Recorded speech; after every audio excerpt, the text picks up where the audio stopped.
Hello and welcome back to the Allan Kardec USA channel, where we discuss the doctrine of Spiritism as codified in his writings by Allan Kardec. The subject that I'm going to talk about today is fascinating. If you haven't heard about the Dead Sea Scrolls or you don't know what they are, I can tell you that many have declared it the greatest discovery in the history of our universe after these 2,000-year-old writings were found in the year 1947. Scholars at the Hebrew University in Jerusalem undertake the painstaking work of piecing together bits of ancient biblical scrolls found in a mountain cave near the Dead Sea. There are literally hundreds of videos on YouTube alone about the Dead Sea Scrolls, and about 1,000 books have been published about it.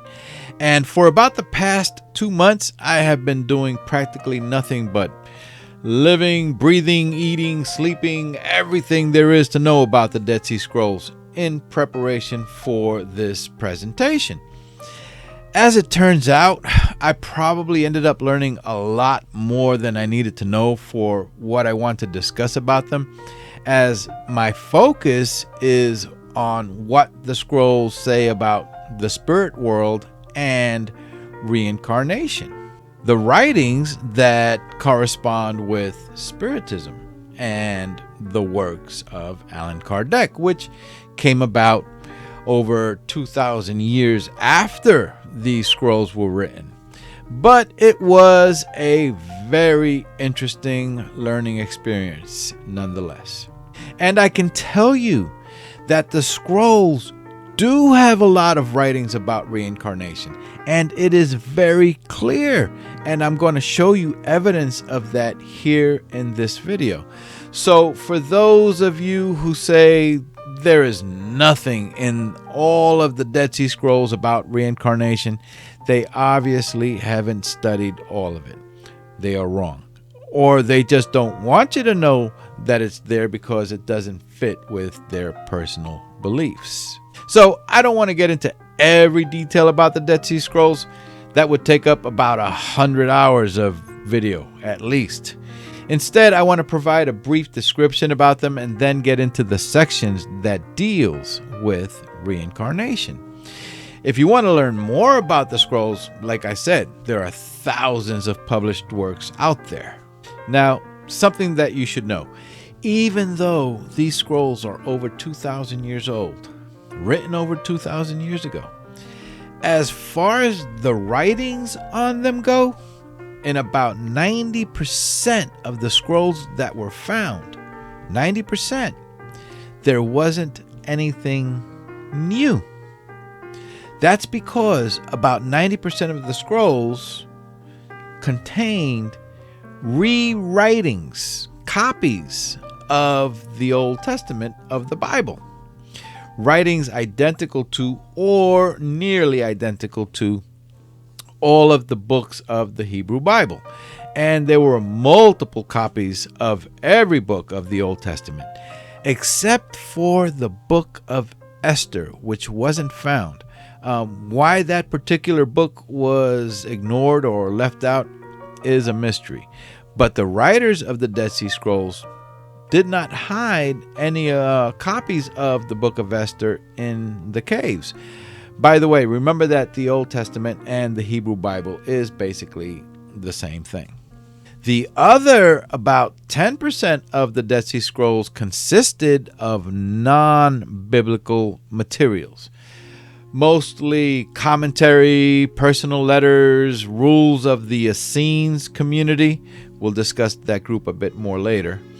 Instructions for various rituals, and even deeds for ownership of lands and properties. And it will be from some of the commentary writings that we see references to reincarnation. I've already discussed references to reincarnation in the Old Testament in a previous video, if you want to have a look at that.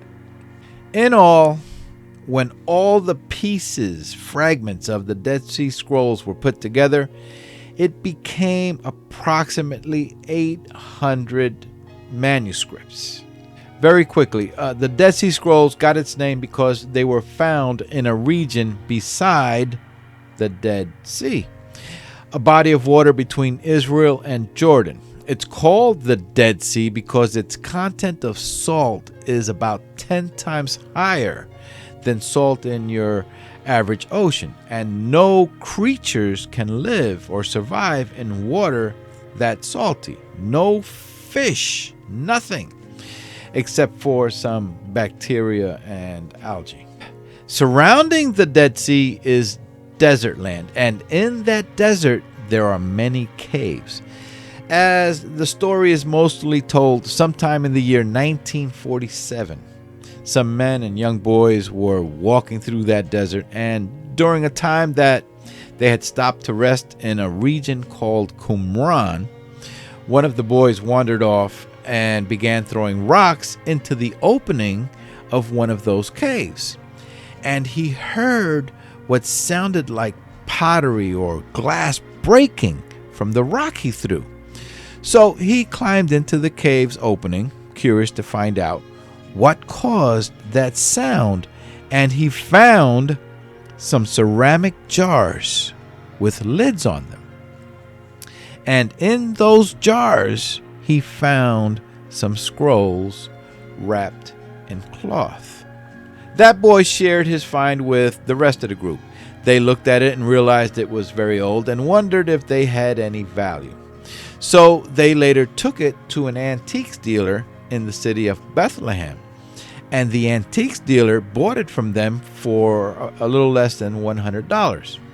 A lot of money in 1947.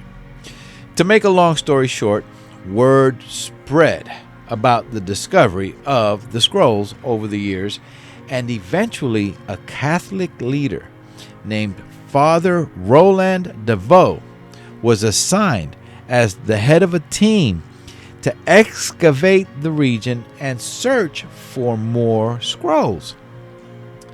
So from about 1950 until 1956, the area was thoroughly searched and additional scrolls were found in 11 different caves.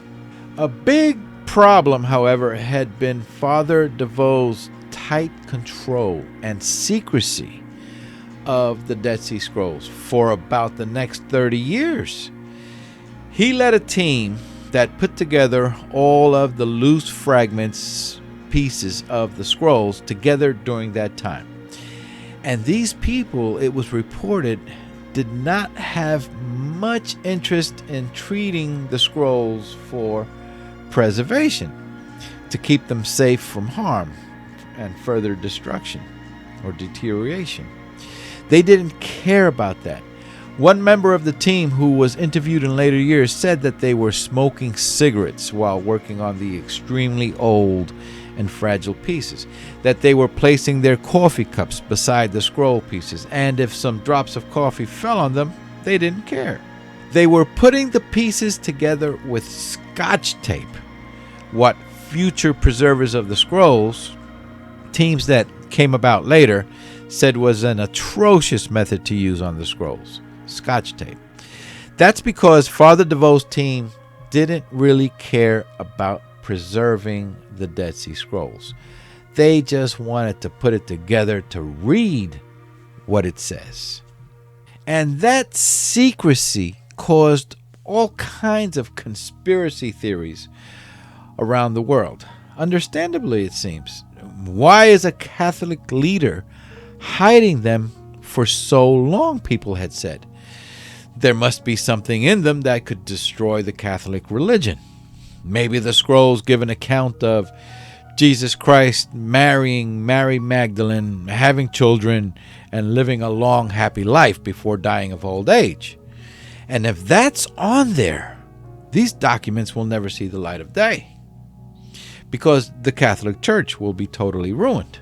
Now, I've seen some reports that searching for the scrolls continues to this date, and some groups are even waiting for earthquakes to happen, as the Qumran region does get them from time to time, to see if more caves and scrolls become unearthed. However, the last time any part of the scrolls have been found was in the year 1956. Okay, so let's talk about the scrolls itself. You should know that in many cases, entire scrolls were deteriorated and torn to pieces by nature and the elements over the more than 2,000 years that they were lying in caves in this desert. Scientists performing carbon dating on the scrolls have determined that they are over 2,000 years old, likely once the part of a library that existed about 100 years before the birth of Christ. Dead Sea Scroll scholars mostly believe that the scrolls were hidden in the caves when Romans were attacking a civilization living in the Qumran region about the year 70 AD, which is about 40 years after the death of Christ. They were a religious group called the Essenes. Most of the scholars are also in agreement that the Essenes wrote the writings found on the Dead Sea Scrolls. Unfortunately, it is believed that Roman armies did kill all remaining members of the Essenes. Some historians say there were about 4,000 of them, which is why nobody ever went back to the caves to get the hidden scrolls.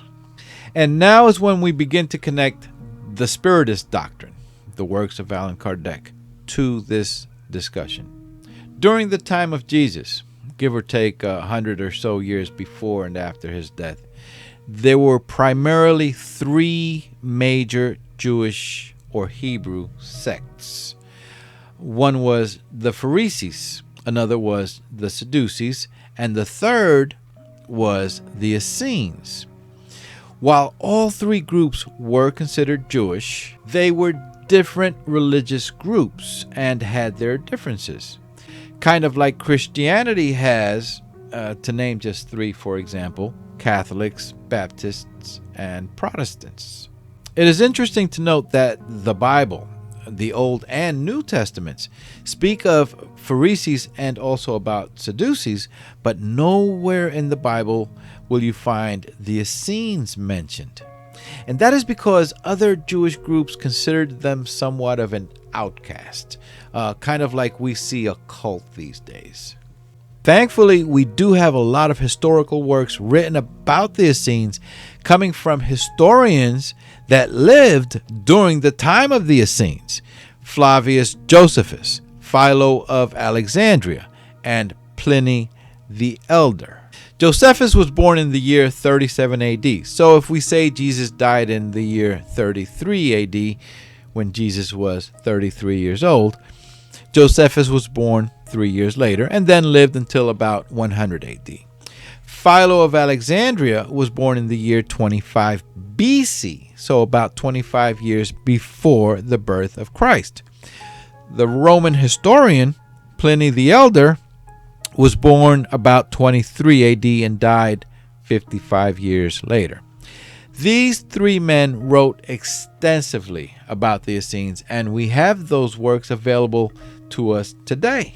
Flavius Josephus wrote that the Essenes mainly took to themselves in leading a private life away from other religious groups and civilizations. They preferred to remain secluded, and that is how they ended up in the deserts of the Qumran region, creating a large living structure there in a very desolate area away from the cities. Josephus wrote that the Essenes were all men. No women were allowed as part of their group or to live among them in their compound, and that celibacy, no sex, was required of all men. Some historians have said that just a few men deemed worthy were allowed to marry and see their wives away from the compound, but that even married men were not allowed to have sexual relations with their wives unless it was for the sole purpose of producing offspring, a child.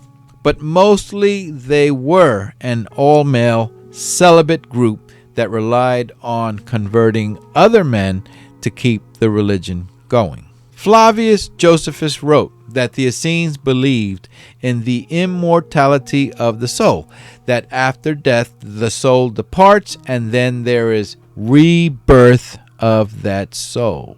He wrote that the Essenes' afterlife views couldn't be clearer. They regard the soul as immortal.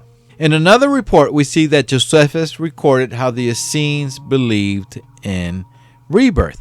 And in yet another report from encyclopedia.com, it reads, "It is generally believed that the Essenes incorporated certain aspects of reincarnation in their teachings."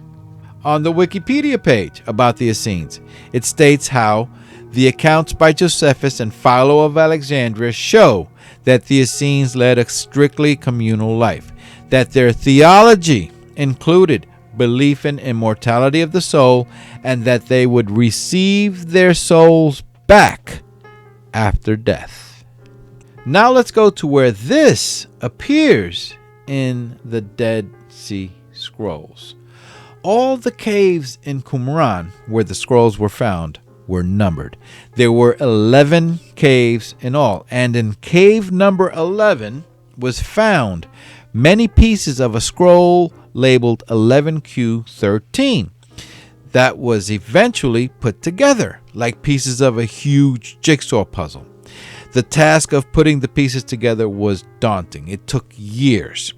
And when it was finally put together, found in the 11Q13 scroll were pages that have since been titled the Melchizedek document, also known as the Coming of Melchizedek or the Last Jubilee. So who was this Melchizedek that the Essenes wrote about as shown in the 11Q13 parchment of the Dead Sea Scrolls? Well, if we look back into the Old Testament, remember that the New Testament wasn't written yet when the Essenes wrote the Dead Sea Scrolls, so obviously their knowledge of Melchizedek comes only from the Old Testament, or better said, the Hebrew Bible. Melchizedek was first mentioned in Genesis. In this first book of the Hebrew Bible, we see that Melchizedek was the king of Salem and a priest of the Most High God, and he proceeded to bless Abram. In Psalm 110, it mentions one being a priest forever after the order of Melchizedek, making Melchizedek thought of as a very high order in the minds of the Essenes. And even though Jesus Christ, during the time he was ministering, may or may not have been known by the Essenes, it's clear in the New Testament, in the book of Hebrews, Jesus is said to be a priest forever in the order of Melchizedek. For some reason, the name Melchizedek is spelled differently in the New Testament. In a book titled LDS Perspectives on the Dead Sea Scrolls, it tells us that in a section of the Dead Sea Scrolls labeled 1QM11, it reads, "By the hand of your anointed ones, seers of decrees, you taught us the times of the wars of your hands." Seers is how the people of biblical times referred to what we today might know as psychics or mediums.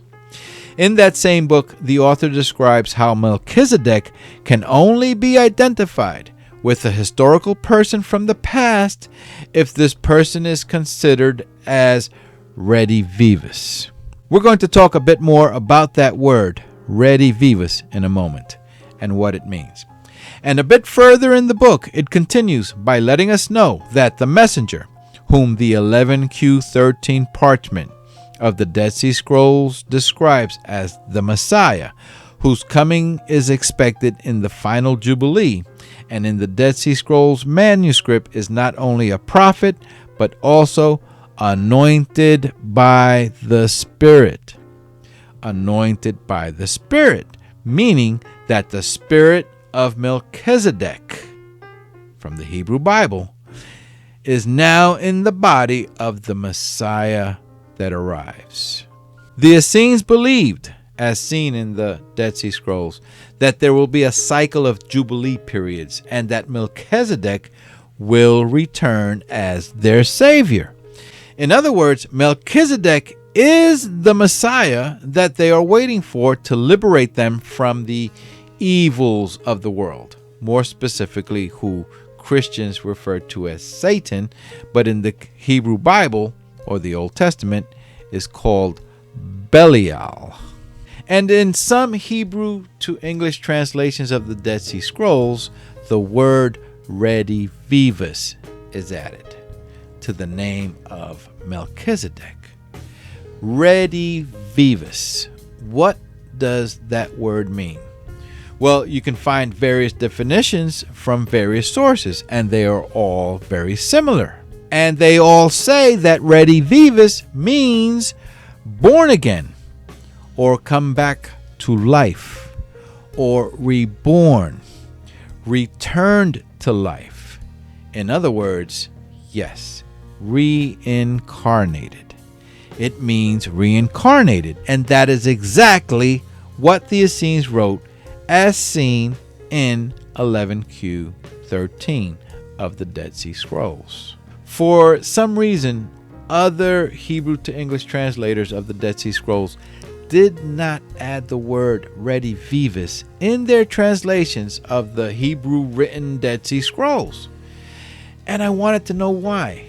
So I contacted some Jewish friends that happened to be fluent in Hebrew, speaking, reading, and writing. And I asked them to take a look at the Hebrew written transcription and tell me why some Hebrew to English translators used the word Redivivus in the translations and others did not. And it was explained to me that the Hebrew language doesn't always translate well, which is why there will be variations in the translations. That's because most written Hebrew words can mean many different things, and the translator must see all of the context of a document in whole to translate the page. When I asked one friend to look at the text from the scroll in Hebrew, she said, Redivivus doesn't appear as a word. It won't in Hebrew, but it appears to be there by reasoning when looking at the context, which is why it was added by some of the translators. With that, I can only assume that some Hebrew to English translators also see the context, but for some reason, maybe because of their own religious beliefs, decided to reject it and left it out, because something like that wouldn't make sense to them. Others, maybe a bit more neutral on matters of reincarnation, also see it in the context and thus added it in their translations.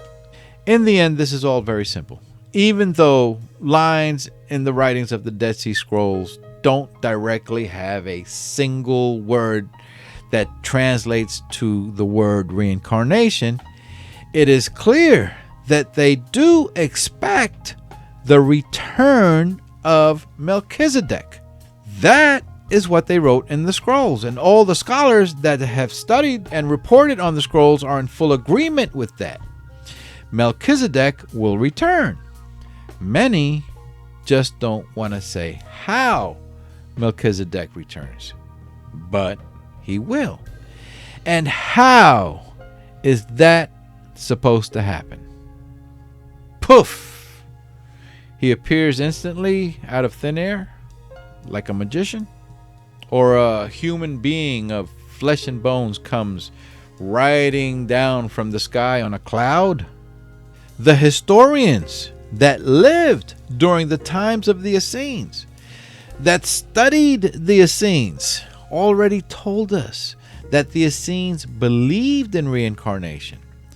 So it would make sense that that is how the Essenes expect Melchizedek, their Messiah, to return. Please be sure to subscribe to this channel so that you are alerted when the next video is uploaded.